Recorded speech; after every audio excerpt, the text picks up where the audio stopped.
Hello, and thank you for joining us for the final game of the day, Cloud9 versus OpTic Gaming. First up, we have C9 selecting the blue side. We're going to run through the rosters real quick. Of course, Licorice in the top lane, Svenskeren in the jungle. We got Goldenglue in the mid lane, and then, of course, Zeyzal and Keith piloting the bot lane. Nailed it. I did nail it. See, that was hard for me, though, because you just, the names Jensen, Sneaky, and Smoothie, even at this point, are so indicative of that team and that their identity. Yeah, absolutely. And we've seen that Cloud9 hasn't made roster changes. They said at least for the first week. We don't know when they're going to be putting them back. And I know Cloud9 is taking a beating on social media from their fans for making these changes. So I think it is super important that this lineup with Goldenglue, Keith, and Zeyzal from the Academy team find some success, especially against OpTic. You can explain away what happened in the game yesterday against Clutch, where they got all those deaths early on in the game and still made a good game of it. But if they lose this one after the beating they're already taking, it's going to be tough for that team to keep this roster. To be fair to OpTic, they did pick up a win yesterday. It's hard to say, you know, exactly the power in the league right now, but they are still a very competent team. And that brings us to the OpTic lineup. Of course, Dhokla up there in the top lane, Akaadian in the jungle, PowerOfEvil in the mid lane, Arrow at ADC, or rather bot laner, I should say, because who knows, and Big as support, Coach Zab's team behind them on stage. Yeah, Big, I think, changes the dynamic of this team a fair bit. It seems like every team he's on, he's a very positive personality to kind of drive everything forward. And this is a team that had some bright spots last split, but ultimately was still the 9th place team. So there is that question of their victory yesterday. They got to play Golden Guardians yesterday. That was the 9th and 10th place team from yesterday. Someone has to win, but if they can continue to put wins together, that's when they're really making the noise this split. Yeah, and to go back to that little point about OpTic playing their style and who knows how strong they are right now, we talk about all these teams trying new things. OpTic goes with Victor in the mid lane for PowerOfEvil, very standard for him, and they pick up the win with it, and he looked great, destroyed Mickey in the mid lane, and that's why it's hard to say who's the best right now, because we credited TSM for sticking with what they're good at, OpTic doing much the same strategy. So perhaps an interesting mid lane matchup here, because while we talk about PowerOfEvil winning his matchup, Goldenglue was also very much winning his matchup yesterday against Evan, had the solo kill himself. PowerOfEvil with the Dhokla roam down, got an early kill, and so again, just like you said with the game for OpTic yesterday, somebody's got to lose, somebody's got to win. In this mid lane, somebody's got to lose, somebody's got to win. Whoever picks Lulu loses. both them destroyed Lulus. They both destroyed Lulus yesterday, so I hope we avoid that pick in this draft altogether. Zoe is usually banned, so Goldenglue is actually the only one that had the chance to play it yesterday. It's a very powerful pick in this game. Got a solo kill. It was his 10th solo kill in 11. LCS He had history. 10 before it. That made 11. 11th, as I was saying, of the 80 games he's played in. Why couldn't that be the Jat stat you asked me at the top of the day? Like, how did he get him wrong? I know exactly how many solo kills Goldenglue has. It's actually super important that he had that good performance on Zoe, because like you said, it was banned against most people, and that's a little bit of a disrespect to be like, yeah, give it to Goldenglue. It's Goldenglue. Let him play Zoe. And then he comes out and has a great game on it, so that might have bought his team some small advantages in the draft heading into this game. Yeah, I do think, though, that as we mentioned, with Cloud9 giving away those 3 kills early, they showed a lot of poise on the stage and how they clawed their way back into it, farming to 6, utilizing that brand and the Nocturne to collapse on the bot lane very intelligently to pick up kills and get back into it. And so, again, it raises the question of, well, what happens if they don't give up 3 kills before level 2? What happens if at 10 minutes into the game, they're just at an even state and everyone's hitting those level 6 power spikes? Yeah, and we talked about at the start of the day how there are far fewer rubber band mechanics for falling behind early. Like it used to be prior to patch 8.10 that if you had a 1 or 2 kill bounty when the enemy team killed you, they'd get a bonus 100 or 150 gold. That gold just doesn't exist in the game anymore. So when C9 gives up those 3 kills 3 minutes into the game, 3 patches ago, when they get them back, that's actually 450 more gold that would help them. Like, there's little things like that that add up all throughout the game that make comebacks even more difficult, especially from early. So I think they win that game if those 3 things don't happen based on how they play. Yeah, and the thing is, too, for Zeyzal in particular, if people didn't watch Academy last split, like he's a beast at engaging, and he's often kind of the playmaker for that Academy roster. He comes into his first LCS game, the sole rookie right now in the league. They all die. And he just gets a horrible start for a young guy who's Right. supposed to be a large part of his team's decision making. That's got to feel terrible. And so hopefully, a little bit nicer of a start to this game so we can see a little bit more out of him, because when he's on, he took games over in Academy. So let me ask you this then. Where does the confidence for the this C9 roster come from that you're both willing to have predicted them today following an OpTic win and a C9 loss in day one?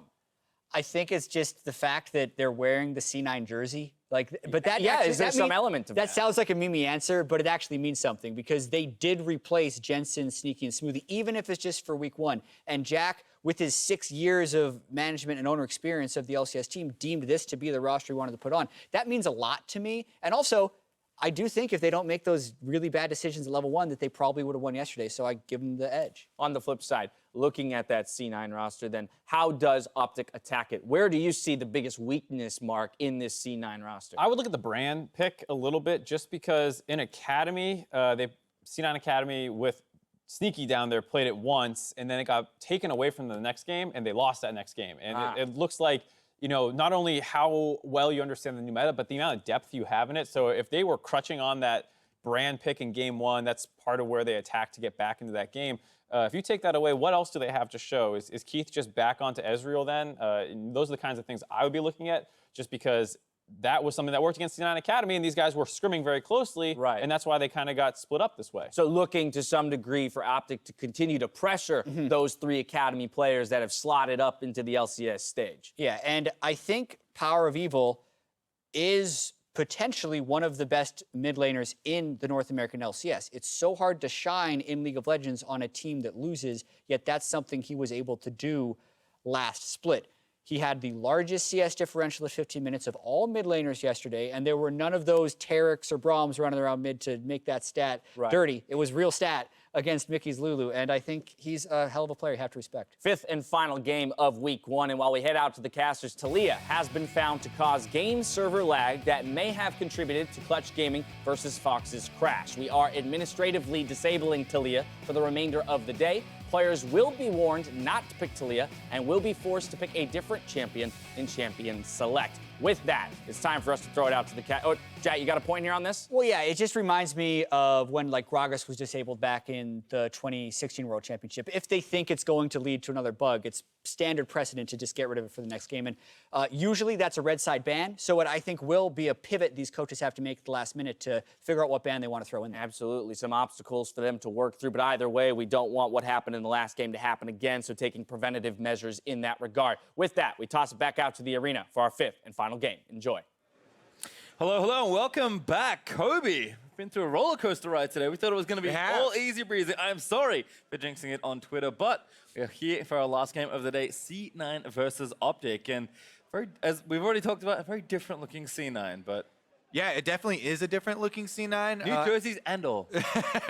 As the analyst desk kind of went over, we did see some good things from the Academy players that have been put in, but man, was it a very bad first few minutes of the game for them yesterday. So it'll be interesting to see what this Cloud9 roster can do if they start off on even footing.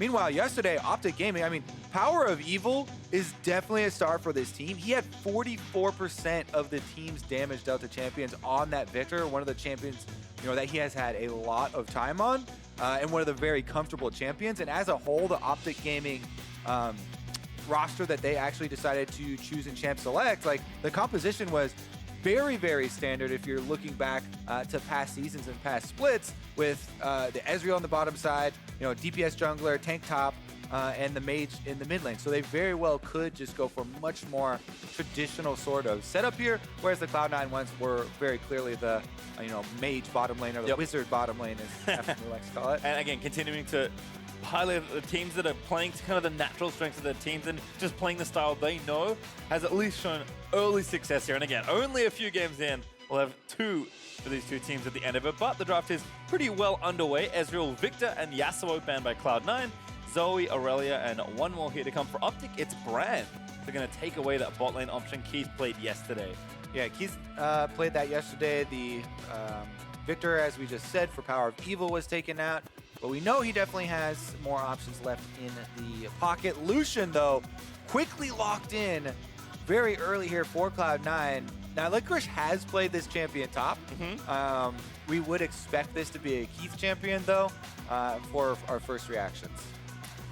Yeah, I thought Dhokla typing something else. Hovers Master Yi for a second, but we'll first pick Zhao, so Akaadian will revisit that champion, and Ornn also sticking with the same picks. Yeah, exactly same champions so far for OpTic that they used yesterday. The Ornn is so good, and Dhokla actually had a really good roam. One of the big things about Ornn Ultimate, the long range that you can go for early effectiveness in other lanes. He was able to set up PowerOfEvil with one of those early kills. So maybe we'll be able to see some more focus from the rest of members of OpTic towards the mid lane once again. Clearly trust in Nocturne Shen. Cloud9 once more will take this combination into battle.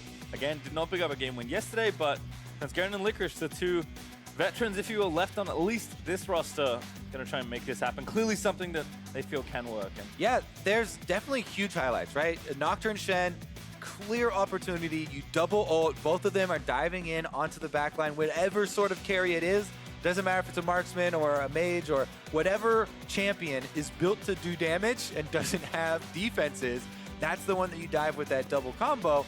And you can almost guarantee being able to kill it, even if it's something like the Lulu, as we did see yesterday. However, Cloud9 also ran into some troubles, and Svenskeren started to rack up the deaths on the Nocturne. One thing about that champion as a jungle champion, yes, you can do super well offensively, but if you do have a bad start, then it becomes very hard for Nocturne to kind of affect the game in a positive way. He doesn't have defenses where you have a dash to get out, and he kind of has a one-way ticket into team fights where you go back into the back line, try and kill Squishy, and if you don't, then gonna be pretty useless. yeah, even with Shen helping out, not doing too much else if your first little bit doesn't work out. So we'll see how the rest of the bands move through. Aatrox and Mundo, two surprisingly popular top laners this weekend, will be taken out of the pool. Arrow actually gets a Draven ban pulled in Cloud9's second phase, and now the final ban of this draft is Xayah. So taking out one of the marksman options. Yeah, they're trying to chip away at the more standard picks here for Arrow. Again, they did play the Ezreal yesterday, but that was banned out in the first round, and they're trying to push them further and further down the tier list and out of the marksmen that are super viable right now. Now, let's see. Varus is still available. That's when the Rage Blade route, more AP building. Kog'Maw has definitely been used. Even Xayah as well. But I have to say I really like the Draven ban because that has been one of Arrow's kind of go-to picks at multiple moments and can do really well into the Lucian. Yeah, it will be Xayah instead. So kind of giving Cloud9 the option of taking away Rakan. Presumably they don't have their support yet, but you do never know. Zeyzal has pulled out quite the number of champions in Academy in spring, so we'll see what the rookie has to do here. All right, not Yorick. Not yet, at least. And does look like Orianna. I feel, whoa. So it is a little bit of a blocker too, because PowerOfEvil, of course, loves Orianna, the champion. So in case the Lulu would be flexed into the bottom lane as a support, does kind of deny that. And famously, Goldenglue, when he previously subbed into the LCS, I believe it was Dignitas and for like Scar or something like that, he got a quadra kill after whiffing his ultimate completely and hitting no one with it. Still was able to pick up the quadra there. And Mind game, that's all that was. The most kills in a game that he's ever had. So. Well, we're on the last lock in there, so OpTic will get the chance to take whatever they want here. If it's a Lulu support, they can give PoE a counter pick here. Otherwise, maybe just showing things up with Rakan in the bot side. The other cool thing about Orianna is you can put the ball onto Nocturne as he's passing by, and if he's charging someone with his ultimate, if you're quick enough about it and you're close enough, kind of pass him the ball and give him the shockwave for more damage to kill someone through a Lulu ultimate. Yep, and there's Ziggs as the last lock-in, so it was Lulu support all along. PowerOfEvil will take a signature pick for him, and certainly something he showed up very big with, and I believe his actual last game of spring last season, so certainly something that not very many people are playing, but PowerOfEvil is never one to play the things that are always standard. It's really cool, actually, how people have actually been using Ziggs to push early towers, get the early gold lead for his 2-item power spikes, and then you just dish out so much damage in a huge area. The big problem, though, does become kind of protecting him. So Arrow, you know, with the Xayah, you're even a little bit more safe than the Ziggs would be, and the Nocturne actually might go for the Ziggs more often than the Xayah, considering the ultimate being available, and that means that big on the Lulu is going to have to keep his wits about him and stay close to both carries and ready to protect them. Yeah, going to have to think that C9 assembled a pretty straightforward combination, one we've seen somewhat, at least in years gone by, or even recent splits gone by. For OpTic, I think they're also, again, sticking to kind of what they know, giving PoE a pick that he's very comfortable with, that he can rack up, again, 40+% of the team's damage on something like Ziggs. Again, I think as fun as it is to see all these different picks in all these different lanes, you don't necessarily have to be doing that. And these teams, you have to assume it, with the information they have, are picking the best things they think will help them win their match. Definitely true. All right. Well, we've got another double marksman matchup in the bottom lane. Those have been faring pretty well so far today. See if there's any crazy level 1s, though, because that definitely is something Cloud9 are going to want to change from previous records. Was the undoing, perhaps? We'll see. Braum not bad at level 1, but it looks like C9 at least are going to spread themselves out across some of the Rift. OpTic taking a cue from yesterday's game, though. Thinking, you know what, that 4-5-man invade worked out pretty well. Currently all 4 stacked in that brush, with Lulu just to the right of that. So OpTic can look to make a big team push here into the jungle. Even if they do, Zeyzal should be pretty well positioned to back off, so probably won't be giving up kills this time around, as Cloud9 with the defensive opening are going to hold their ground, and OpTic don't decide to go for the aggressive play. Yep, Svenskeren does check a brush, or at least a section of it, so knows no one is in there, but no wards being placed. Except for one by OpTic, which I think was placed in the river, if I can see that correctly. So looks like junglers are going to start on opposite sides here. Zeyzal just hanging out right now, right near that ward. OpTic did manage to place. And we'll see kind of how the early game works out for these junglers. I think I'm expecting, correct me if I'm wrong, Kobe, you are of course the jungle expert, but probably farming for Svenskeren and a bit more aggression out of Akaadian. Yeah, it's actually pretty interesting how deceptively good Nocturne can be early on, but they're definitely not going to want to let Zhao get the jump on him. But yeah, if you proc your spell shield with the extra attack speed and you're able to get the fear off, then Nocturne can actually win quite a lot of early duels. Both these guys did want to start on their red buffs, get them as early as possible, and Akaadian walking over the ward for the early threat for a gank here. Goldenglue walking to the other side kind of does show that you know, Akaadian should think there's probably a ward there that did see him. Yep, Akaadian though instead just falls back to the left side Scuttle Crab, so he'll be able to pick that one up first. Seen a lot of early Scuttles today as far as jungle pathing goes. Makes sense given how much more valuable they were made in recent patches, and Akaadian's actually back to mid lane. Yeah, one thing you can do if you have the early pressure like that and you're confident in your duel, go cross scuttle to scuttle and get the control, get the timer on it as well. Because the early scuttles are, they're pretty good, but keeping the timer for yourself, then you are able to see the gray icon come up and subsequent yellow one to be there for the next ones. We saw Meteos do it pretty well with the Camille last time around earlier on in the day, and that gave him a lot of experience and gold income that he was able to rely upon. Yep. All about investment crabbing. You take those down, so both junglers will hit level 3. A little faster there for Akaadian, but looks like both will fall back to the jungle for now. In the top side, Dhokla getting a good push early on. Akaadian very smooth farming as he crosses from blue to the Braum. Yeah, and you can see they're also tracking the enemy junglers, something very important for the early game. The question mark pings coming out from OpTic in their blue quadrant, suspecting Svenskeren was just doing a topside clear there, straight from the red buff. They were correct, and they should be able to continue to play accordingly. Akaadian now, since he went for the Scuttles early, gets to just back clear his entire rest of the jungle. You can see the early lead already in experience, going quite nicely for him, even though Svenskeren was able to go back already and get that red smite. So far so good, as all the lanes just kind of feeling themselves out. OpTic do have pushes in most of their lanes though. I think with PowerOfEvil here, it's going to make it all three getting some of that pressure. So Akaadian certainly has the room, whether or not he wants to visit a lane or continue to farm through and reap the benefits of the crabs he took once those timers come back up. But again, certainly expecting Svenskeren to get much more active once he does hit level 6, which is still a little ways away as he does miss that ward with the Scry's Bloom. Yep, places a little defensive vision for himself and gonna wait on the timer for his Raptors. So that was the first small one to clear. This is a half-hearted kind of pass towards mid just because he's waiting on the Raptor spawn, by the way. Wasn't really kind of expecting to get anything out of that. Knock-up hits for Dhokla, but Licorice far enough away to not be threatened. Akaadian also moving in, so perhaps a lane gank or a dive being lined up here. Good early aggression from Dhokla on the Ornn. Yeah, he's got him very low. Gonna force him off the turret here and probably deny a minion or two off of this before the teleport channel completes. Nope. Licorice actually even cancels and sticks around. A little greedy, perhaps. He's going to stay around for a while, but we can see Akaadian does channel the recall and get away. Zeyzal pops Unbreakable up against Arrow as they try and get this lane pushing back towards the enemy turret. And Svenskeren using this time to get vision on the other side, but of course nothing to take right now. He's showing some pressure in bot lane, but again, not really the best time to dive.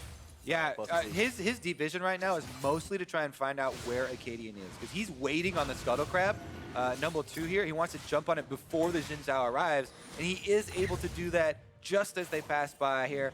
Akaadian, we found that a little bit too slow there. Svenskeren does get number 2. However, Akaadian still holds the experience lead based on the 2 early ones.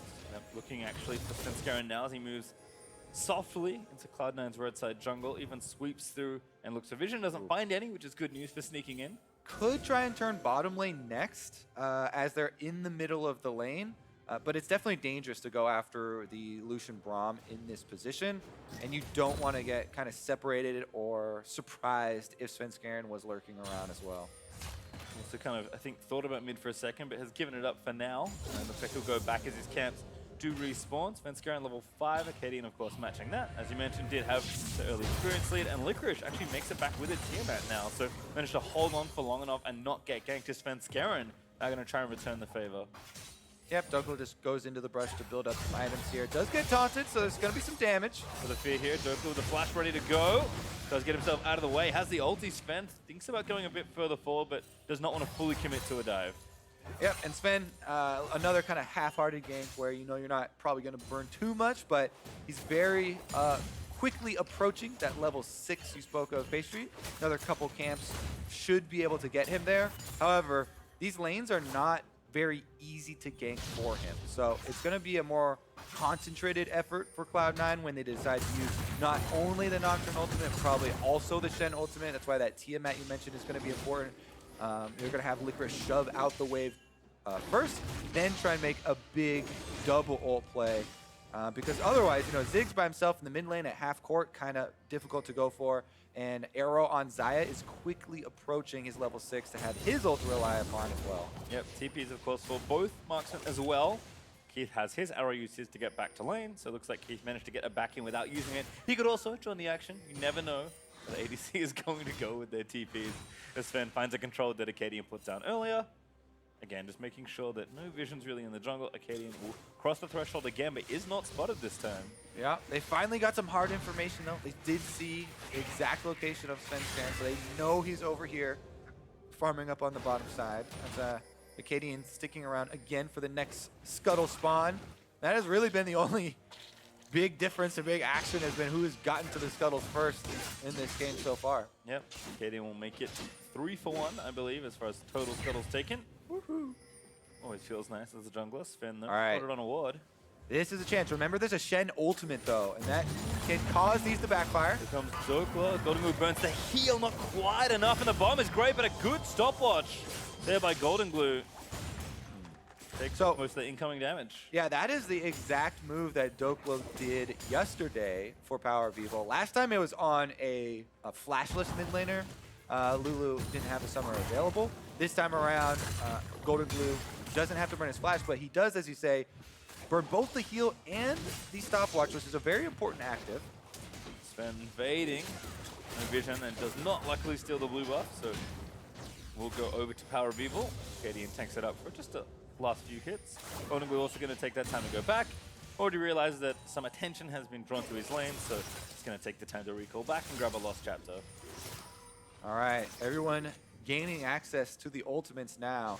This could be where we see, again, the big concentrated play here from Cloud9, where they try and overload on possibly the bottom side. You know, you can go for Lulu there.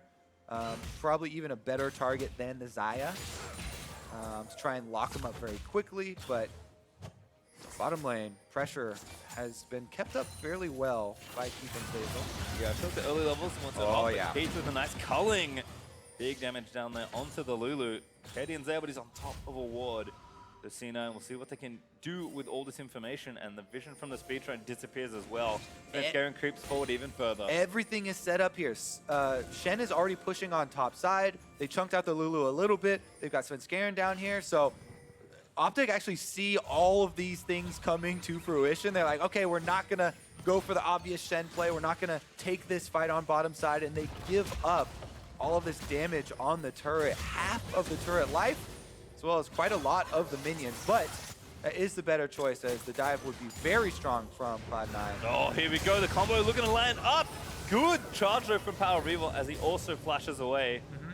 I think the goal there, 100% from Cloud9, was just burn the flash as well. You can see Svenskeren, he doesn't want an early flash to keep the fear on or anything like that because it would be under tower and the damage could get dicey. They only use the Nocturne ultimate to burn double summoners off of PowerOfEvil, so they don't kind of overexpend cooldowns. And now Cloud9, they actually have a couple of different options to go for with the follow-up plays, because the cooldown there for Nocturne ultimate, even though it's long early, level 1, it's not as long as Flash. No, certainly not. So a successful gank, we'll call it there, although first blood still on the table as Keith TP's back down to the bot side.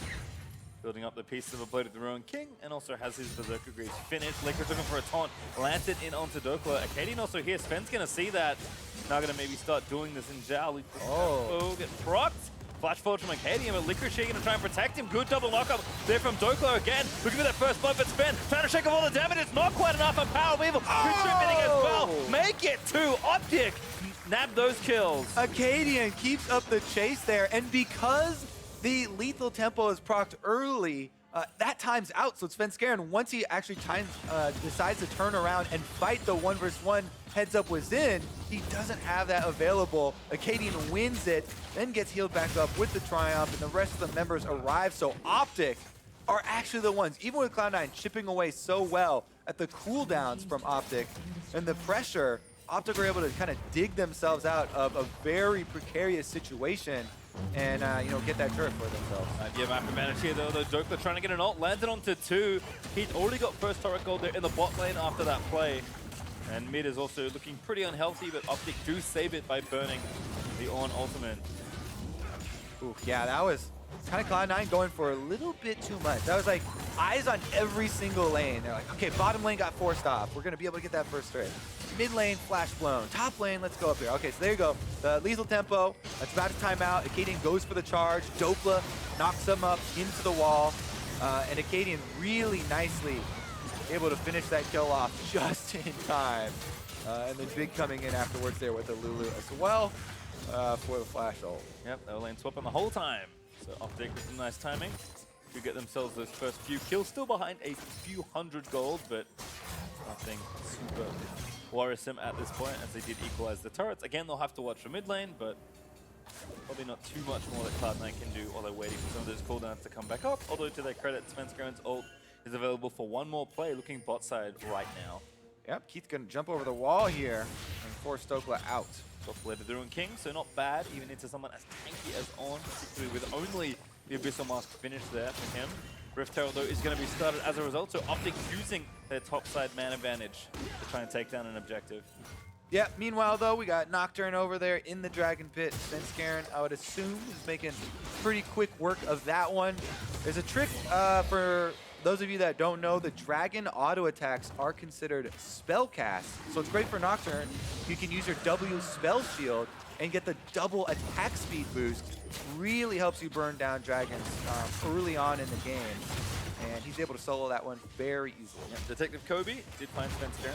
Now Cloud9 have a Mountain Drake as a result. Duo lane 15-9 here is pushing, getting some damage down to that turret, and also again can kind of extending this invade on the right-hand side as Goldenglue looks to steal away the blue buff. So kind of got an interestingly split map, which you think would be good news for the Shen. Licorice in his long lane right now, but can join it practically any time, given that he has both Standing Land and Teleport available. So it's been a, I want to say, surprisingly slow-paced game. I think Cloud9 learning from their early level 1 aggression or mishap in the last game and both teams happy to play kind of a bit of a slower one here.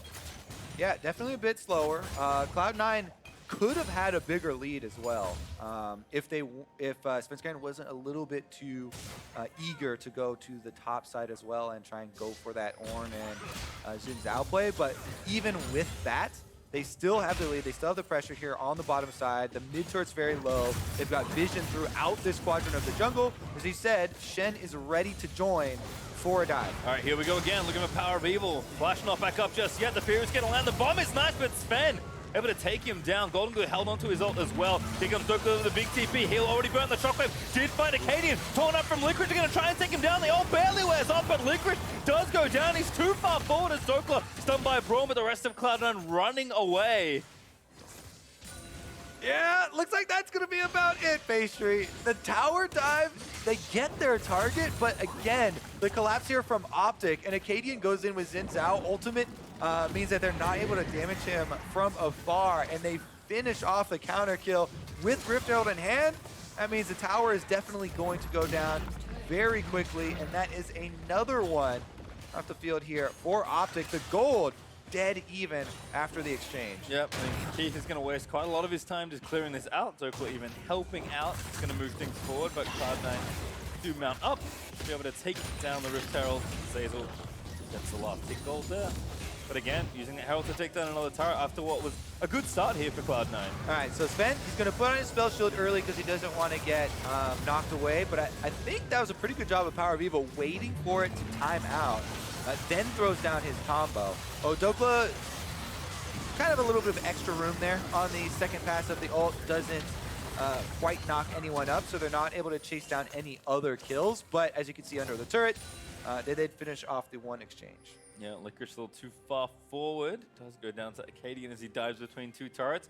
Again, if Cloud9 had got the clean kills, perhaps mid-turret was the easy next thing to take. Instead, OpTic turn it around using the Rift Herald they got earlier and still find themselves, again, behind a few hundred gold, but up in turrets with the crucial mid lane turret being taken down pretty early here. Yeah, and this is going to be more what people have been used to seeing, right? Shen on one team, so he's going to be split pushing, but the overall 5-on-5 composition. Oh, never mind. We've got Big. Svenskeren found a support. Big does have to flash there. Again, Sven does not want to flash after these guys. A lot of the times on Nocturne, you can flash early in the direction that they're running, so there's no options for your enemies to flash out of your Fear Tether range. That's a little bit dangerous if you don't have enough vision or whatever, but if you're sure you can grab up the kill, then you kind of deny that Tether break. Clever from Goldenglue, hiding his ball in the Raptor pit. I think hoping to catch PowerOfEvil with the Shockwave. But again, C9 continue their pressure. Their dual lane takes the top turret, equalizing that score. And they're still pressuring the bot side as well. Keith even played the Ruin King's Dhokla, just trying to get some damage done. Yep, Keith on this Lucian is very well set up to top the damage charge. Ooh, Dhokla again, taking some damage, but gets out with the charge as bot turret also falls. OpTic continuing to stay ahead in objectives, just only slightly, but Cloud9 are just really enforcing their will onto OpTic right now. Kind of using all this pressure, using their big globals as ult back for Nocturne and ult almost back up for Licorice, means that they will finally equalize the turrets and fail the outer ring. Yep, 3-3 in turrets now, and it's going to be the reset for Cloud9. They left a lot of deeper vision up on the top quadrant of the map, but now that we're down to the secondary turrets, probably in for another little bit of a lull until the Cloud Drake actually makes its way out onto the map.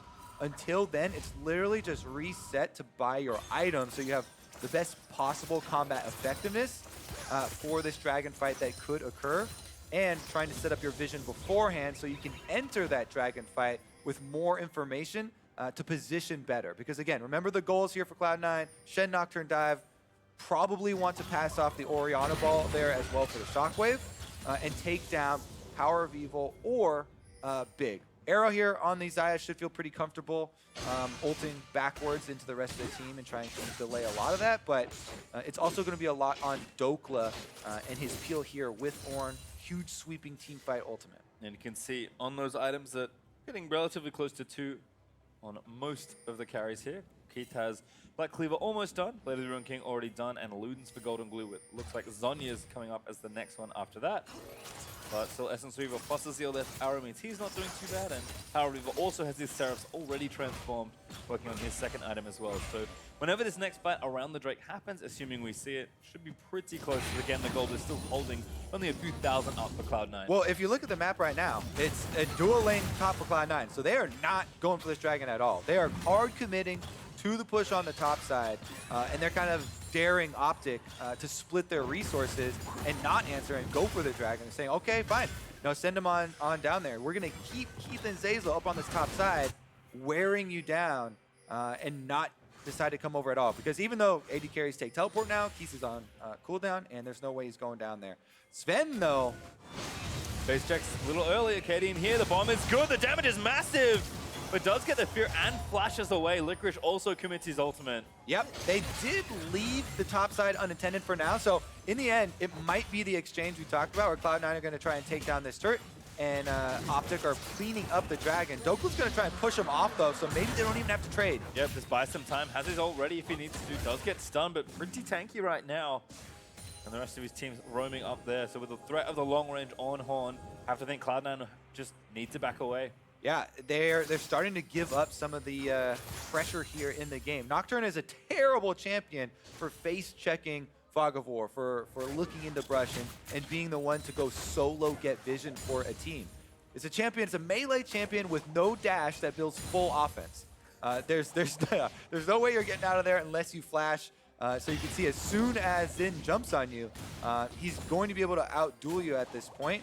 And the special comes down, the fear goes down, and the call for a Shen ultimate, in addition to flash, goes down. And those are some significant cooldowns here for Cloud9. So let's see if OpTic can actually punish during this window. Cloud9 Licorice, though, still keeping things strong in the bot half of the map. Titanic Hydra, Banner of Command are his first two items, which should indicate pretty strongly what he's looking to do, at least in the mid-game. Just draw pressure around. And you can see that OpTic have done a pretty good job navigating, defending a lot of their turrets, but Cloud9 is still kind of abusing that Shen to try and get themselves a map advantage, which is so far so good for them. Yep. A lot of wards being spent here around the Baron now as well. Everyone's getting frisky. Uh-huh. Early Barons these days. I mean, having the first ones down there means so much. Because, again, the junglers are not going to be the ones that want to do the face checking, do the placement. And since the tanks have been constantly splitting here on the bottom side, they are not viable options. Keith and Zeyzal once again pushing the top wave, rotating here into the jungle. OpTic, though, already have more people here in the top side. But Cloud9's dual lane just chilling out. Not trying to get themselves attacked by Zhao. Akaadian maybe thinks differently. They find one control ward. And again, Licorice continuing to push up, and Orianna also getting things pushed up in the mid lane. So OpTic is starting to get a little bit confined against these tier 2 turrets. Cloud9 doing a good job keeping the pressure up and also keeping that vision pretty well lit here on the left side. Cloud9 definitely have OpTic corralled here a little bit, backed into a corner, but OpTic have so much potential damage they can output that it's a pretty dangerous opponent to keep crowd up there. That's why they're being very cautious and tentative when they're pushing into the jungle here. Definitely respecting a lot of the counterplay here from OpTic, because if Dhokla teleports in with an Ornn ultimate, if they don't keep track of all the wards of OpTic and then Ornn gets behind them, that could be very, very scary. Licorice, that's why his job of constantly pushing on the Shen with his Titanic Hydra, with his banner, has been very important. He's pressuring Dhokla in the side lane, continually keeping it moved up, and wearing down on that turret.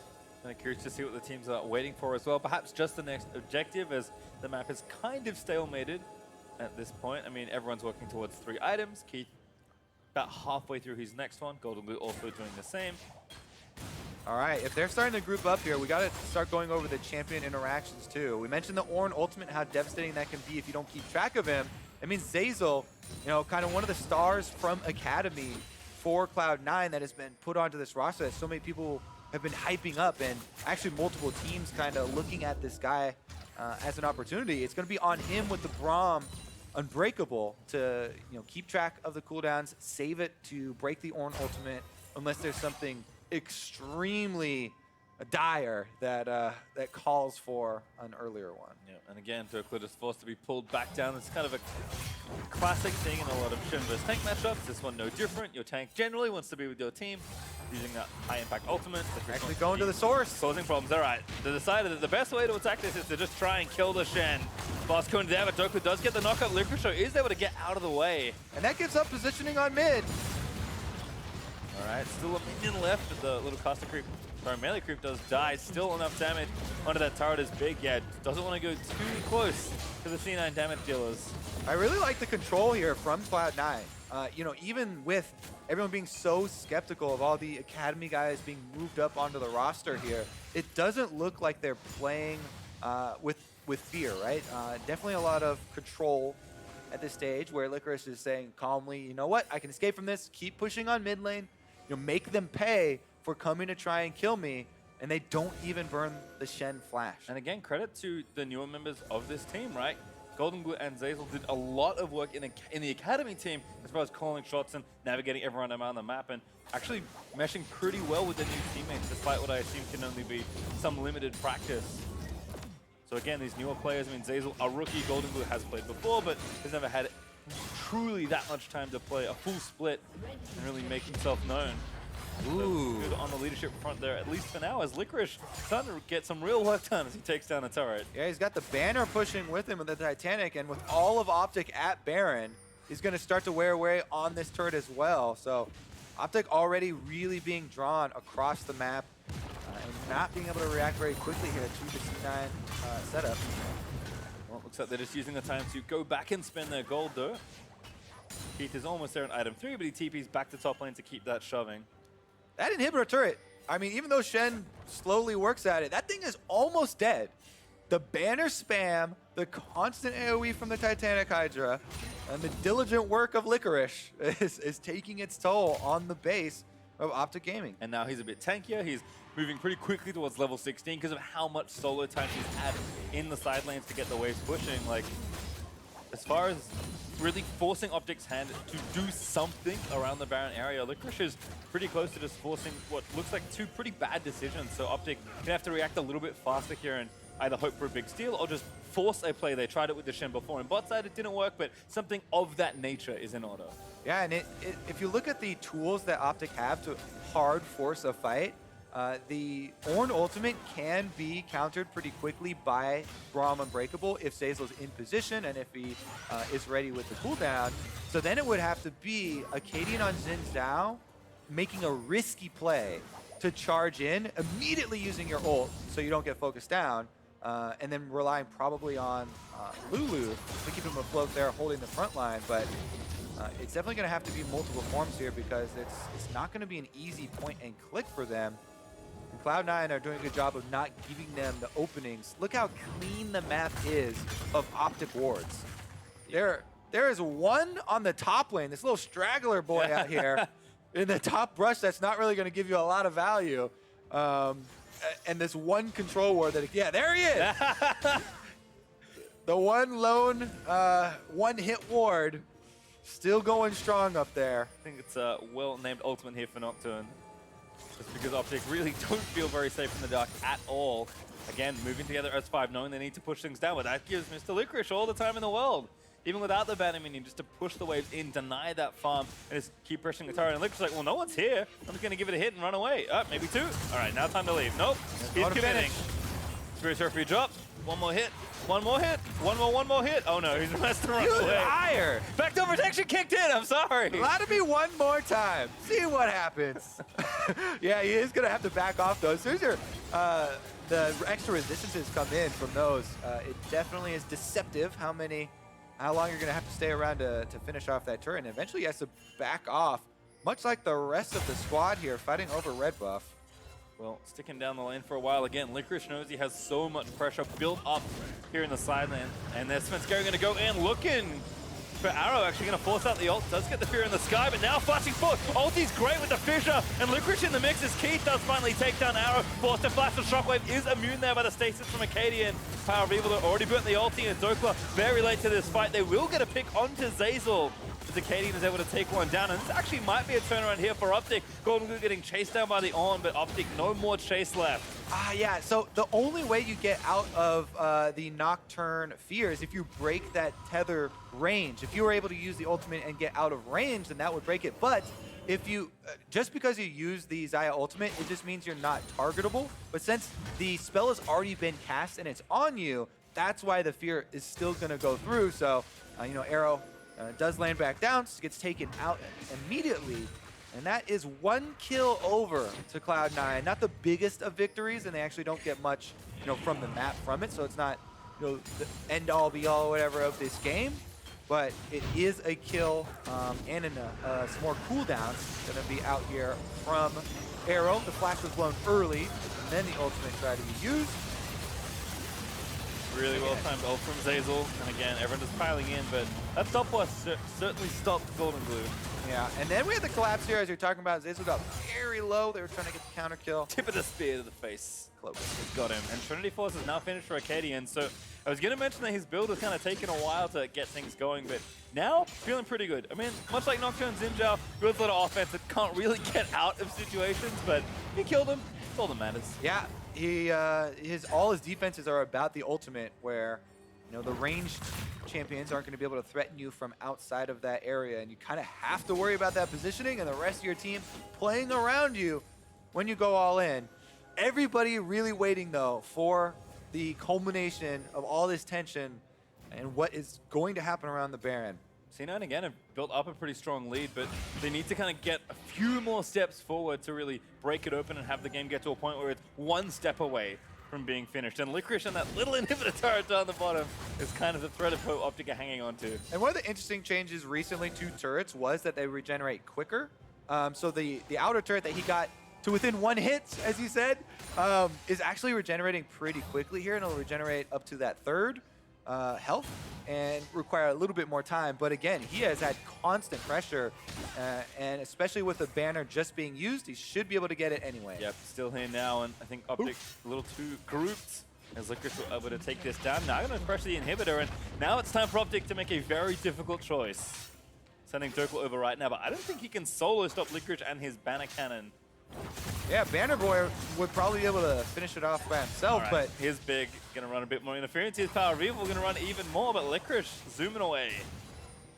can't catch him. And the rest of the team, while he's doing all of this by himself, pushes up the mid wave, and it looks like they're trying to sweep out, again, all the vision around Baron that OpTic just sacrificed their bottom turret to get.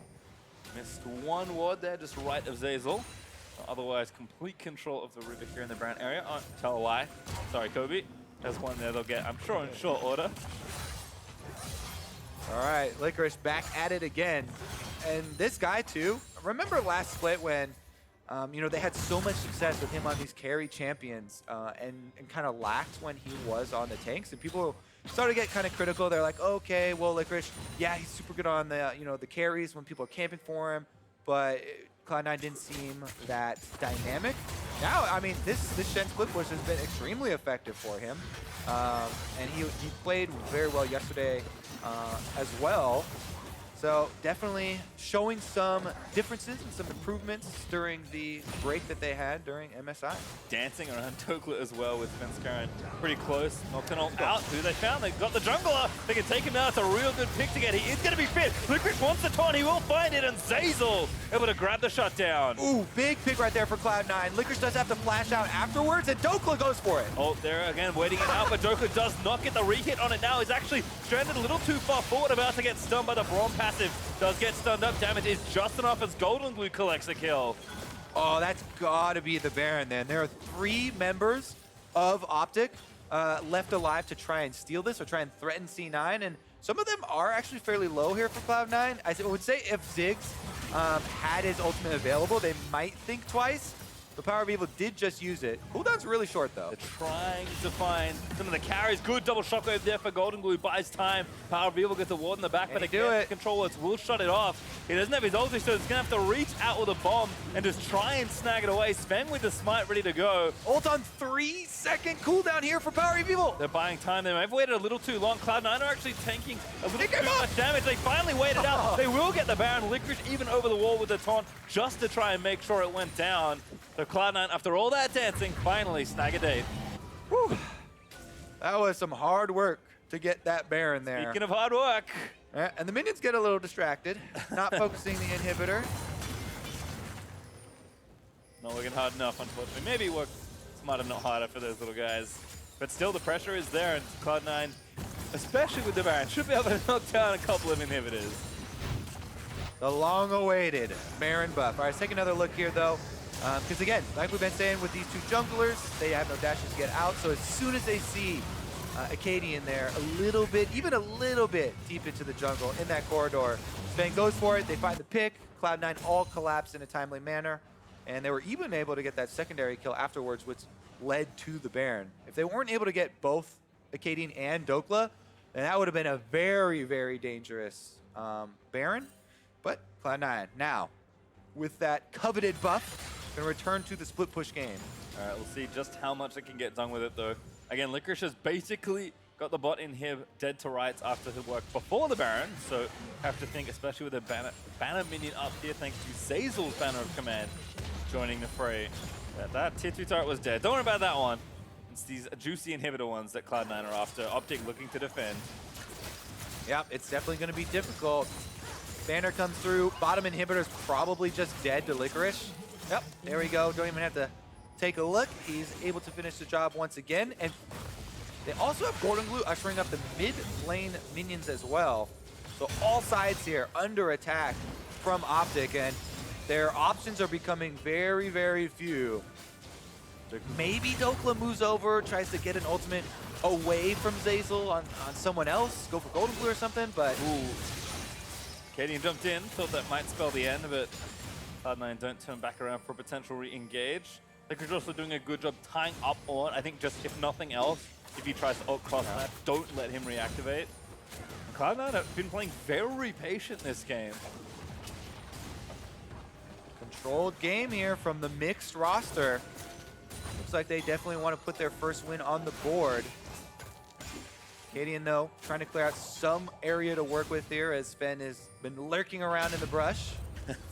Sees the boss go and go away, but it does not reveal his position. And again, Baron's up for a minute longer, and Keith needs a couple of autos to try and take down the turret. Actually, one left. Banner minion does get it done, and mid gets cracked as well. So don't forget, supers are also inhabiting the bot lane as well, and Licorice is continuing to escort them in with the Baron buff. So OpTic are really running out of time to force a fight here. Yeah, their base is crumbling around them. Now there are no more defenses, and it's exposed inhibitors. Akaadian! Yep, dives in, Keith dashes out. That's about all they really have to apply some pressure, and OpTic are just looking to lose all three inhibs. There's one in mid going down. Keith needs a bit more work to do here. Should be able to take that one down as well. And OpTic, like, when are you going to do something? It's too late. All their inhibitors are now down. That's a big death sentence with super minions gonna come double stacked. All three lanes will be flooded here. And Cloud9, after all that hard work, finally retreat, finally go purchase, and look to finish out this game. Maybe take them out and joke on the way out. That was up for like 10 minutes, I feel like. And Cloud9 were like, you know what? It would help us siege. I mean, we have so much pressure that we might as well just keep going. It'll help you kill 2 Nexus turrets and the Nexus a little bit faster. Don't need it now. Long before they got the Baron, they could have taken it. Instead, I think, again, very dedicated to the patient 1-3-1 strategy and have really just ground OpTic into dust at this point. Yeah, definitely true. And there they are. Double siege minions, supers coming down, all 3 lines. It's going to have to be OpTic jumping the gun. Just go for anyone that you see. Because even though there's a Shen on the other team, if you're surrounded by not only the entire Cloud9 team and super minions from all sides, you literally cannot do enough damage with these champions to kill off all those minions and fight a team fight. So you've waited too long. You literally can't output that much DPS. And that's why Cloud9 are still sticking to the patient gameplay here. They're just moving up with the minions, Yep. their best allies.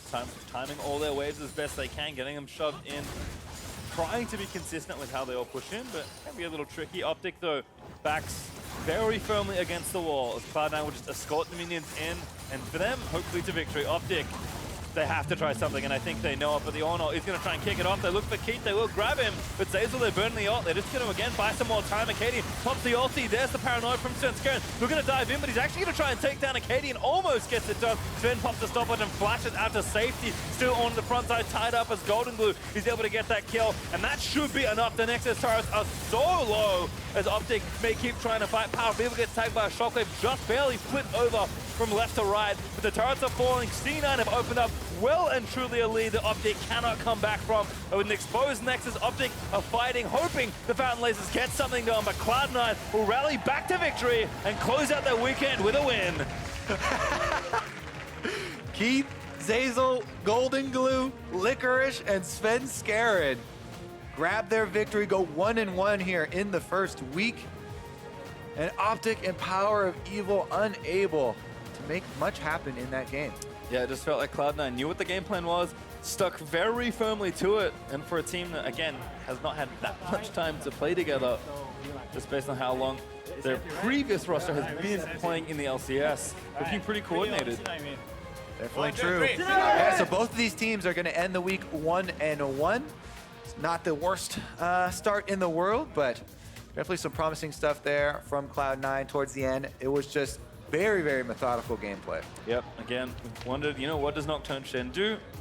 Discovered very quickly what Nocturne Shen does. And even though we didn't see that many ultimates from Svenskeren, I think the threat of Nocturne Ultimate did enough of a job that game. And even the ones they did use, apart from maybe some of the earlier ones, were quite effective in just getting those key kills, which eventually led to that Baron.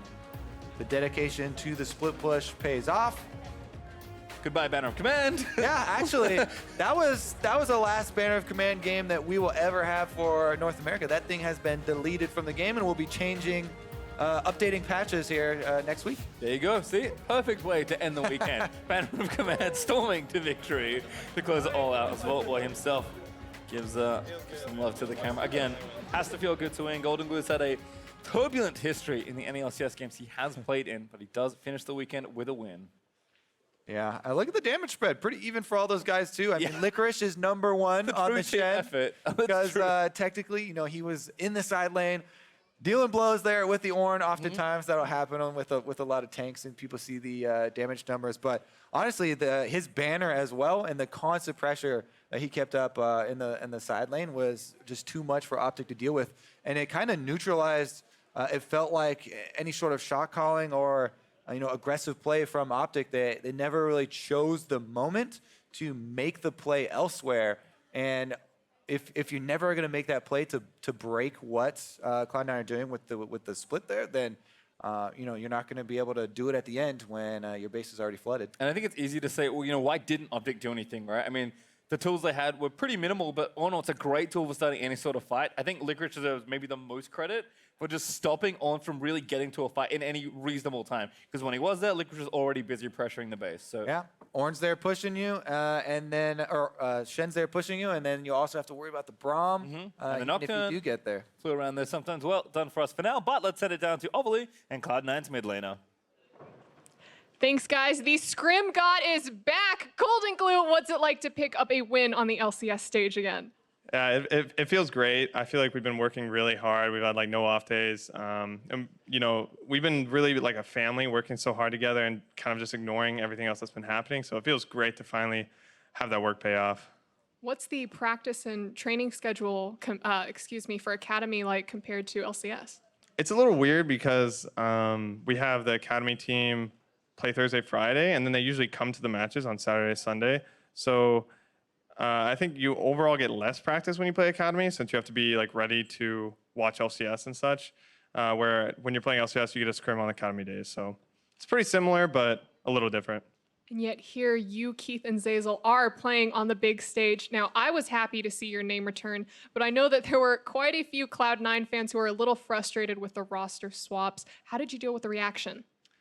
I didn't. I just didn't look at it at all. I honestly, I didn't read any of the comments because I already knew what was going to happen. You know, like Jinsen, Sneaky, and Smoothie are all amazing players, so it's fair for everyone to be upset with players who aren't as, what's the word, like, you know, they don't have as much experience as those players. So I'm just working really hard to see, you know, try to make everyone happy and get us some wins. So we heard earlier from Jack and Rayford about the roster swaps, but what's your understanding of the changes? And how would I say, what do you think is the state of the team? I would say the biggest reason for the changes is just our teamwork, the way that we work together in and out of the game was the biggest reason.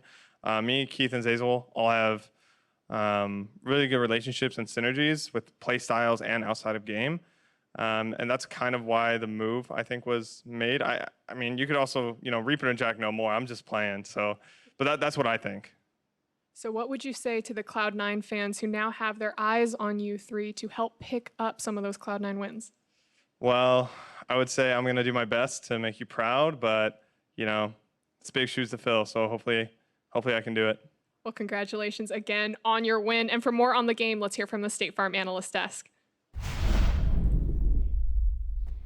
Thank you very much, Avli. A 1-1 weekend for the Cloud9 boys with the roster swap coming in here on week 1. And a lot of people will look at this weekend and perhaps even say could have been a 2-0. And so largely an impressive performance put on by these Academy players as they slot up to the big stage. Yeah, this game was definitely a little slow, much slower than other teams would play, but at the same time, it was also really low risk. They knew the other team didn't have good engage. The only engage they had was the Ornn, which you can block with the Braum, and they knew they could split push to victory, so they kind of just did that. Yeah, I mean, you have Xayah, Ziggs, two really strong wave clear champions in a meta where some people don't pick any wave clear, and then the other team doesn't go and try and go the other direction. They take a pretty similar strategy with Ori and Lucian. So definitely not what we're seeing typically right now, and as a result, you do get this slower paced game. Right, on both sides, Yeah. we saw kind of a difficulty for teams to push advantages forward and ultimately close it out. But I think kind of to some degree what it speaks to, and Goldenglue mentioned it there, that he has big shoes to fill in terms of not only the names, the superpower, the superstar power of the names that they have to fill, but also the experience. Again, just being in so many situations on an LCS stage that you know how to react and you know how to recover.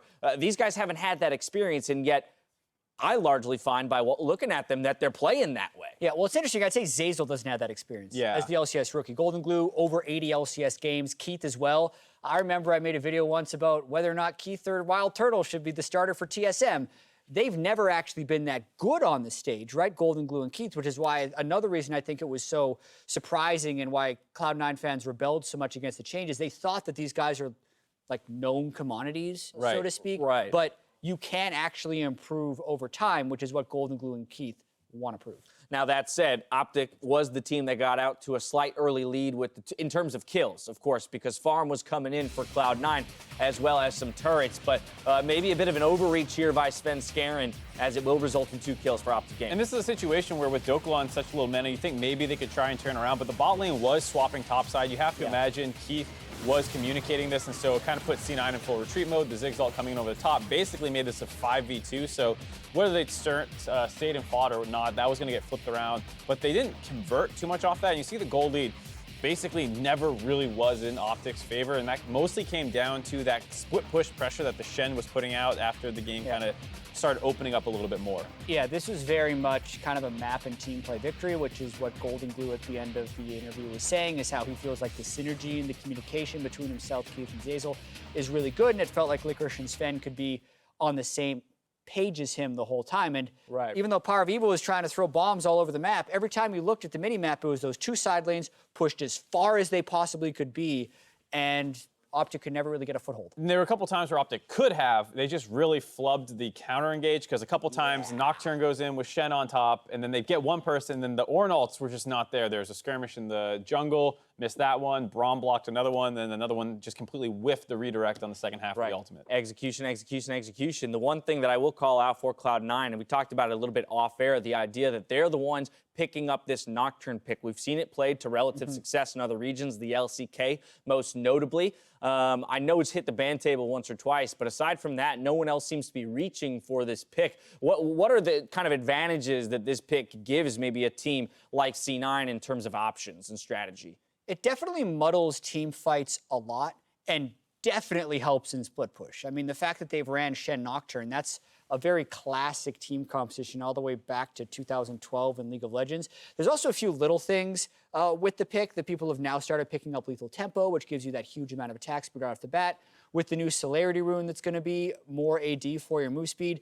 When you proc your E and get the move speed towards him, it actually gives you 20 extra AD. So like the instance power of that pick is almost higher than it's ever been. Right. And it's one of the reasons I think teams are picking 20 extra AD and then on uncapped, top of uncapped what your attack Q is speed. giving you. Okay, let's go. Playing And some the lethal Nocturne tempo. next patch. All right, let's see how our analysts stacked up against the dads today in the predictions game. Avali and Cat's dad proved to be the superior minds at the end of the day. Hold on, that's not even sort of by alphabetical order. One.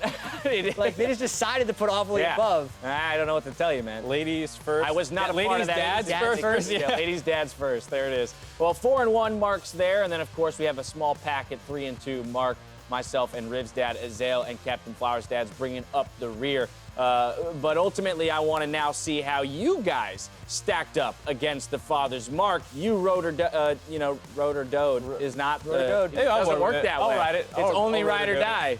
You only ride or die. Okay, you ride or died with your father, so you end up with a similar scoreline of 3-2. Jat, you got anything to say? I was with Mark.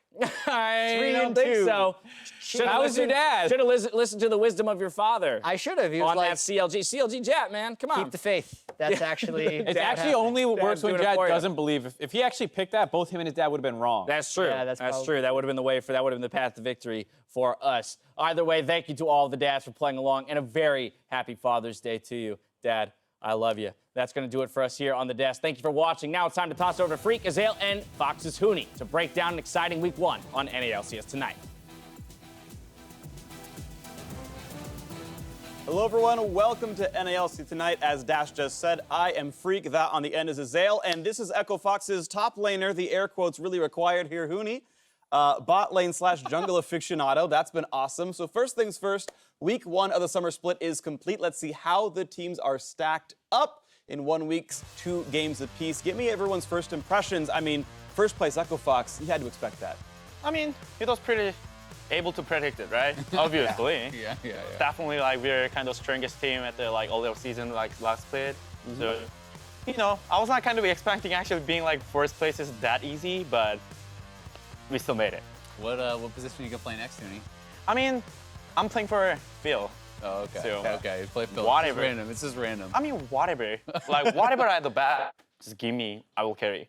One thing I want to call out is TSM 2-0 as well. It's a team that has almost always been sort of flamed for not adapting well to the new patches. This is probably the most different league has ever been, and they're off to a pretty good start, 2-0. So I think that's pretty happy for the TSM fans as well. But we can move on and talk about more of what's happened so far.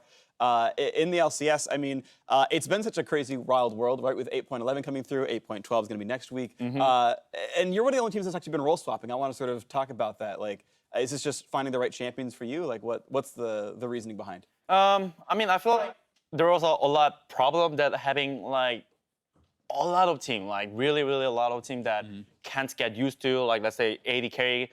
Obviously, they're not gonna be like good as much as when you play a bruiser, like not actually a pure AD carry, right? So like that was like we picked a problem that instead of like actually try to feed them for a bruiser or like AP major, like why don't we just put me that playing Yasuo like something like that's tough, right? Easier for Alltech to Yeah, learn also, Mundo like- than it is for him to learn Yasuo. Yeah, for sure. Mundo is like obviously like really easy champion. And also example for today too, like jungler is not gonna be good at like Talia, like is able to predict it. Like that's why I think they gave us like kind of Talia because like, they didn't think that I'm gonna play actually Talia jungle. Yeah. Did you watch LCK last night? Because Fly was playing on a Super Talia, but he was the Braum, and his jungler was playing Talia jungle. I thought that was kind of funny. It's kind of funny that like, but there's like when you do super jungle, like you should know that where should you go. So kind of like jungler is better to be like junglers being like super jungle that like jungler usually know like where should it be. Where to be on the map. Yeah, so like it more makes sense that when you're super jungle, like sending jungler to actually being super jungle. That's interesting. There's like a mix between like you need to know the role sometimes, you know the champion other times, and like you have to battle those. Yeah, like you need to balance it like well, but it's like kind of hard to deal with it. Obviously. Yeah, Sure. Yeah, and I think it depends a lot based on what champions you're playing, right? Like if you want to play Darius bot, then that's probably a lot easier for OpTic to learn than Yasuo bot and things like that. So it kind of makes sense to swap around on that. I'm kind of curious on your general thoughts as far as like what, there's a lot of debate on if marksmans are still good, like if you can still play an AD carry in the bottom lane, like what is the correct way to play? Do you think that it is still pretty like relatively even, or is it just based on the strengths of your team? I mean, it's like definitely it's gonna be like our strength that like actually we're swapping. Yeah. But what I mean is like also we can still do like standard. We haven't shown yet, and people's not gonna be able to like expect The it. least expected is Huni on a tank. Huni's the best Lucian in NA. I'm expecting the Lucian bot lane as soon as it gets unbanned, of course. Now, I do want to open the floor to all of you viewers at home. Let us know what topic you want us to cover next. Check out the vote on the bottom of the screen and spam chat with what you want to hear us talk about. The meta, Cloud9's roster swap, Huni's role swap, he did a little bit already, or the Golden Guardians upset over Team Liquid. Now, as you can see, there's a new set. We want to show it off, so we're going to put our pro players to the test every week in a new game we're calling Scion Speedway. We'll load our pros onto the practice tool with a custom-made racetrack, and they're going to use their ultimate to get the fastest time possible as you race through the rift, around hairpin turns, and avoiding obstacles along the way until you cross the finish line between the opposing Nexus turrets. There are a few rules. You can't go out of bounds, you can't flash over the walls, and you can only use your summoner spells or active items once a piece. Otherwise, you'll receive a penalty. So that's it. So Huni,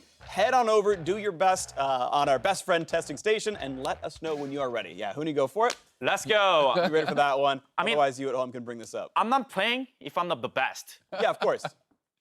He's gonna have to beat us though, because we both did this earlier. Yeah. To give kind of like a baseline, a very low baseline for what people might get. So Huni's got to know if he loses to us, he may be losing the spot on Echo Fox. I mean, at least we're better Scion players, obviously. Yeah, okay, clearly. so Huni, you are ready to go whenever you think it's ready to unpause. Cool. All right, and hopefully we can bring the feed up for you guys, and it will be beautiful. Am I starting? Yes. Right after? Whenever you're ready. Let's go. All right.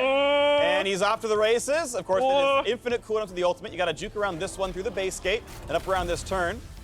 He's doing pretty well so far. Yeah. Really, the hardest part, I think, of this is kind of this next big turn around this, as well as the target dummies up in the river. Yep. There's the active items plus Predator. Yeah, so he's actually popping all his actives now. He still, I think, has his flash available that he can use. But remember, he can't actually flash over the walls. So there's a bunch of target dummies up here that he's got to avoid. He's doing pretty well so far. Good. And you kind of got the outside corner. It's going to be a bit of a slower turn. There's the flash to build some space. And then it's a little bit more finagling around these turns. Oh, he got there! This is gonna be a really good time. He's beat us for sure. He's beat us for sure. Yeah, for sure, number one. Perfect. Boom. All right. Yeah. Nicely done. That was actually really good times. There we go. We'll get the time for you pretty soon. Yeah. We'll get the confirmation on the official time. But I'm pretty sure he smashed us. Yeah, I'm pretty sure he smashed both of us. His spot on Echo Fox is safe for now.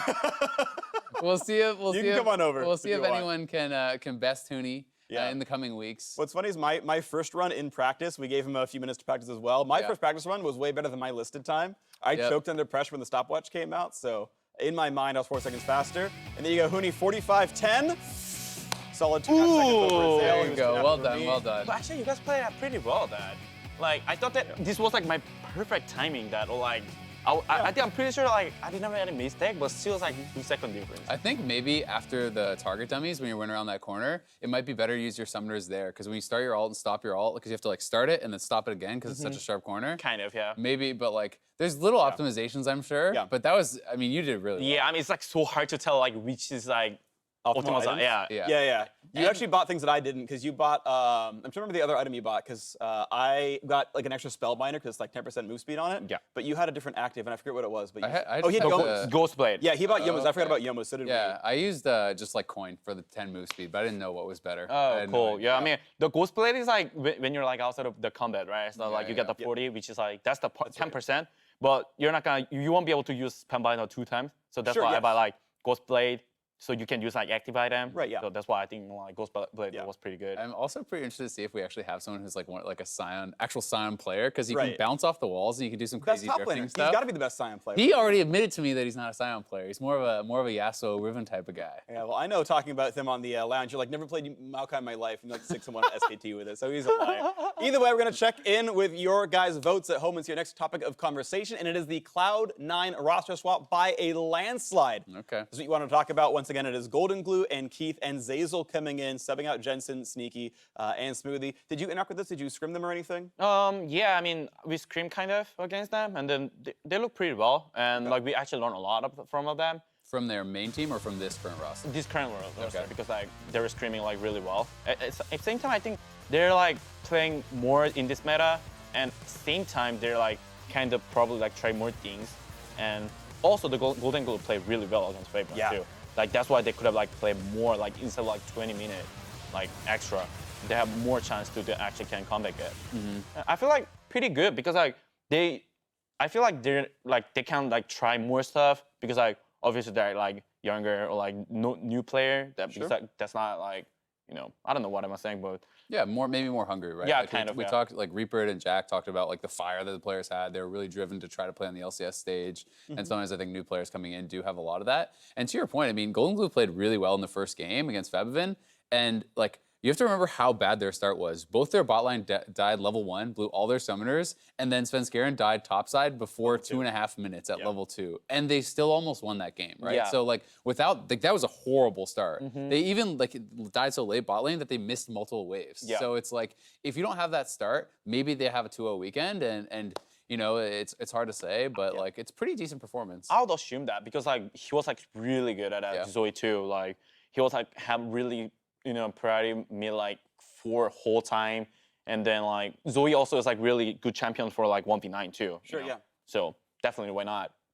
Yeah, I gotta say personally, I am very pleasantly surprised by Goldenglue. I think like this is a player that I've wanted to see do well for a while, and it's always been very, very sketchy on stage. And like yeah, the solo kill at like level 5 or whatever in that first game, like he's been pretty solid. So that's been cool to see. I guess the last question I would have for both you guys then would be, do you actually think they'll keep this roster, or will the other guys come back? Because I still assume that like, Smoothie, Jensen, and Sneaky are the stars of the team, have been on the team forever, have been to Worlds and made it to quarterfinals a bunch of times, et cetera, et cetera. Like, I don't see them sticking with this roster unless they played like incredibly well, just because the other roster is so tried and true. I mean, I feel like if they play keep right now, I feel like they could be the like pretty top team. That's what I feel. And like obviously they're gonna like decide to which is like Jensen and Sneaky and between like Goldenglue and like Keith, right? And I feel like for sure they can play better at like kind of which is like meta right now is like really there's a lot of new stuff and like not standard kind of. So I feel like if it's like standard, I feel like there could be chance that come back in too. Okay, I want to press you on a very specific question. Let's say tomorrow is NALCS Finals, Echo Fox versus Cloud9. Which roster would you rather face to have a better chance of winning? The old one or the one that played today? Today. Because we're just too good at this meta too. Okay, doesn't even matter. You're gonna play these guys anyway. Thank you Tooney's very gonna much. win regardless. I mean, that's true, obviously. 3-0 in the third place match, of course. So NALCS tonight is all about you all watching at home. We want to review some of the moments from this weekend that you called out using hashtag LCS Big Plays, brought to you by Acer Predator. First up, Glenn Reich praises the return of NA's own Vault Boy and his solo queue against FLICKR's Lulu. By no means is this goal lead unwinnable, right? They are not even 2,000 gold behind, but they need to stabilize. Oh, he might just be dead! Into the mid lane, Goldenglue answers back! Seeing a solo kill on your opponent's star player is gonna make you feel pretty good. Yeah, courtesy of your own star player, Goldenglue.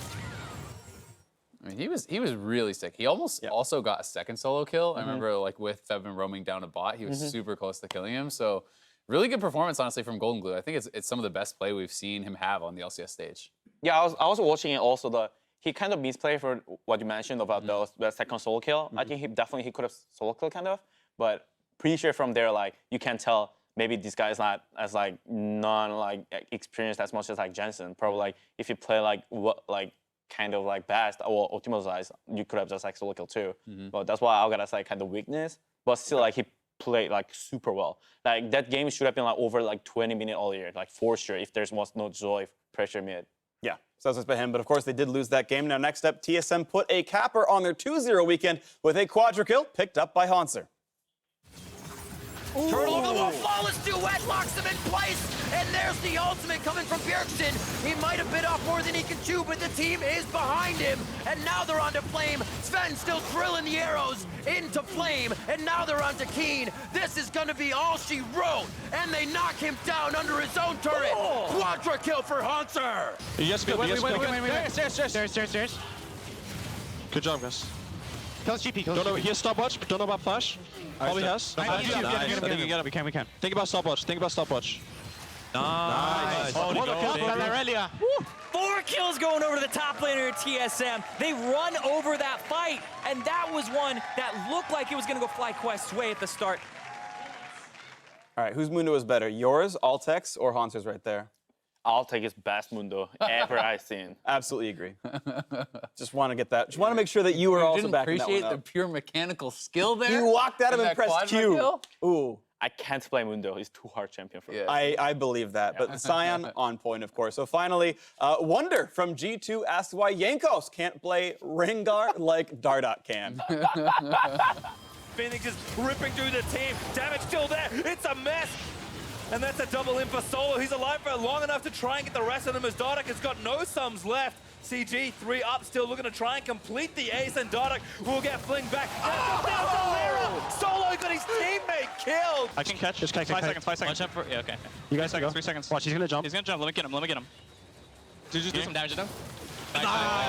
Get out of there, boy. Holy you got it. I like they got to play Rengar top, by the way. I was so excited when I saw that come in. I was like, wait a second, he's got teleport. It's Rengar top. I got all excited.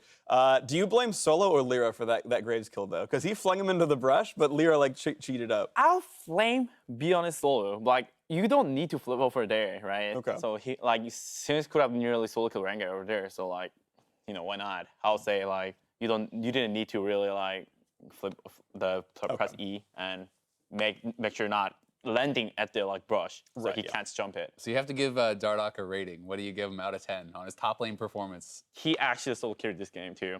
So what is it? Is he a perfect 10? Like 9.5. 9.5. 9.5. That's pretty good. He does a jungle difference. Be honest. He got it was very much like 2 times zero. Top is jungle difference. Yeah, top is jungle difference. But you were the jungler, so why weren't you up there? You're trolling. No, top is that role right now. Like that's why. But not in this game, not for you. Top just king. Like I don't care even top Xayah. It's just like go for bot and then take turret, take the Lucian deck for team. Why not? That was my job. My top lane. Dardoch, this is why I don't gank your lane. I ignore you. Look what we got. Next time around, you know why. Okay, I like that. Yeah. For sure. I mean, we kind of didn't like even communicate that well because I could have said like there could be Graves going there, but like. I kind of didn't say it because like I was not like used to, and I was like kind of nervous that playing first time at the tournament. Sure. Playing jungle, so like it was my bad for sure. So he's 9.5. What are you out of 10 for your jungle? I mean I'm 10. You're 10. You're still a 10. But you just made mistakes. He's like, I made all these mistakes. Still 10. It was all planned. Oh, okay. Yeah. Normally it would be like 11 or a 12, but today was a 10. All planned. Yeah. Okay, that's great. So early in the day, we asked you at home to submit questions for myself, Azael, and Huni to answer. So now is the opportunity. Up first from Rael's Army. Once Banner of Command, do you expect the Marksman meta to return as comps lose safe siege? My first answer is I think that will happen a little bit. I think that is sort of part of the puzzle, but not the entire part of the puzzle. That I think we still see, fighters and mages and whatnot down there. How about you? What do you think with Banner gone? I mean, without Banner gone, probably like I'm pretty sure you can't kind of like take turret with like old melee, obviously. Sure, but, not all melee. Like it's gonna be like for sure hard to close the game like compared to when you actually have pure like marksman. Okay. So probably I think I would say it should be comeback. Like I mean I think we should try first and to see how it's going on, and we will see. But I would assume that if there's no like banner siege and who can like hit the turret, kind of, it's gotta be like depends on like what they have. But pretty sure if you have no like range champion, I feel like you just can't close the game, kind of. Okay. Like when they have like let's say Ziggs, what can you do? What about Omewrecker? Do you remember that item exists? Oh, he's still on it? You turn off the turret for 5 seconds and power dive. He's still on it? Pretty sure it still exists. It does still exist. We gotta try. All right, It's new interesting meta. because I think like you know mages still do a lot of damage to turrets, right? Yeah. So maybe you can't have 5 melee, but like you bring a Ziggs mid or whatever, and that's your siege, right? Like maybe you can do something like that. Like auto W. Yeah, exactly. Or you know you do 1-3-1 split push and stuff like that. So it'll be kind of interesting to see what teams come up with. Well, next up is a tweet from Dennis Altina. With lots of players moving around the map, do you think we could see a future where players aren't scattered for their map position, but rather their champion style they specialize in? Yeah, I mean, it's just like hard to say for now, right? Sure. And it's gonna be like 8.12, which is like we haven't played that. I can't say for the like future. Sure. I'm not the who looking for a future, looking for a future at the dream, you know. So. I mean, let's see. Like, I prefer this meta, like for sure, because I can play like whatever I want to play. Yeah, it's great. But I didn't show like my best champion also. Like, it's gonna be more fun if it's like keep this meta too. Yeah. I hope it stays. I personally do. I actually really like the difference in styles, the fact that we're seeing players move around the map and whatnot. I think it's really cool myself. But yeah, I guess we'll see what scouting looks like in the future. And finally, Jangu has one for Huni. How do you decide what you're playing? I mean, I don't know. I used to play like Talia a lot, like at the top. You know, it's like we were like keep thinking about like, what if we go just rank like jungle and then playing Talia top? Like could work too, right? Like you guys can see like Talia's gonna beat Singed. Yeah. And, Yeah. Like, Yeah, for sure. So like why not? And I was like thinking about like. I thought you were gonna do Rise top. I thought you were gonna play Rise top in a Singed because that's pretty good too. Yeah, but Phoenix Rise is like too clean. Like Okay. I can't go there. Like that's not my level. Out of 10, what's Phoenix's rise? 11.5. 11.5. Oh, that's pretty good. That's yeah, okay, that pretty sounds good. about right. Yeah. All right. And like I was like 10, so. Yeah, of course. It makes total sense. Of course. All right. So then, thank you, of course, for that answer. Now, before we sign up for the weekend, let's take a look at next week's schedule. Brought to you by Jersey Mike's. We can see Saturday's games up right about now, and Echo Fox takes on OpTic Gaming in the middle of the day. That's going to be one to watch for. But Team Liquid continue their attempt at first place with facing a CLG who won today. And a lot of people are going to be excited to see, is Cloud9 staying with this roster? Are they going to swap back? We knew they were doing this for the first week, but kind of remains to be seen. I mean, I feel like C9s are gonna be like kind of stacked like with the current roster because like they performed too well. I feel like right for this week. You think they keep him in? Kind of. Okay, fair enough. I want to bring up 100 Thieves versus FlyQuest. I think both these teams are 0-2. Which one do you think comes up with this one? But I feel like FLICKR is still playing well with the week 1, but like they kind of get like I don't know. They kind of like mess up a lot at the like middle game when they have like lead for the like all the other like game. I saw like they almost won even today, so I'm pretty sure they have a lot for the future. Then I'll say like 100 Thieves. Okay. And of course, if you are looking for a different perspective, Clutch Gaming's Apollo and Solo will be joining me on the NALCS Lounge for Game 4, which is 100 Thieves versus FlyQuest. So stay tuned for that. I will hopefully do a better job than Kobe did yesterday. But of course, it's a very high bar to reach. He had plenty of very good guests as well. Now that's going to be it for us here on NALCS Night. Thank you again to Huni for joining us. He is amazing and at least a 13 out of 10 as a guest. But now for myself, the casters, and the entire live broadcast crew, thank you for watching, and we'll see you next week for more NALCS.